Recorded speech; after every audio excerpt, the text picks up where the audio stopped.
ഡൽഹിയിലെ അധികാര സ്ഥാപനത്തിൽ ഏതേത് പാർട്ടികൾ ഏതേത് പതാക ഉയർത്തിക്കൊണ്ടുവന്നാലും ഇന്നത്തെയും എന്നത്തെയും സുൽത്താനുൽ ഹിന്ദാര ഖാജാ മൊയ്നുദ്ദീൻ ചിശ്തി അൽ അജ്മീരി, ആ അജ്മീർ ഖാജാ തങ്ങളെ പിടിച്ച പതാകയാ പ്രിയമുള്ളവരെ നമ്മുടെ കയ്യിലുള്ളത്. അതാണ് അഹ്ലുസുന്നത്തി വൽ ജമാഅത്തിന്റെ അജയ്യമായ പതാക എന്ന് പറയുന്നത്. ഏതെങ്കിലും ഒരു ആയുധം എടുത്തുകൊണ്ടാണോ അവിടുന്ന് അജ്മീറിലേക്ക് വന്നത്?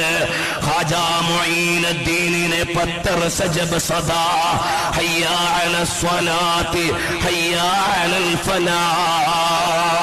അനാസാഗറിന്റെ തീരത്ത് വന്ന് നിന്നുകൊണ്ട് 40 അംഗങ്ങളുടെ കൂടെ നിൽക്കുന്ന ഖാജാ തങ്ങളെ ഇല്ലായ്മ ചെയ്യാൻ പൃഥ്വിരാജന്റെ സൈന്യം വരുമ്പോ ഖാജാ തങ്ങൾ അവിടുന്ന് പരിചയത്തില്ല, അവിടുന്ന് തിരിച്ചൊരായുധ പ്രയോഗത്തിനൊരുങ്ങിയില്ല, കൂടെയുള്ളവരോട് പട്ടാള ചിട്ടയിൽ യുദ്ധത്തിനൊരുങ്ങാൻ പറഞ്ഞില്ല.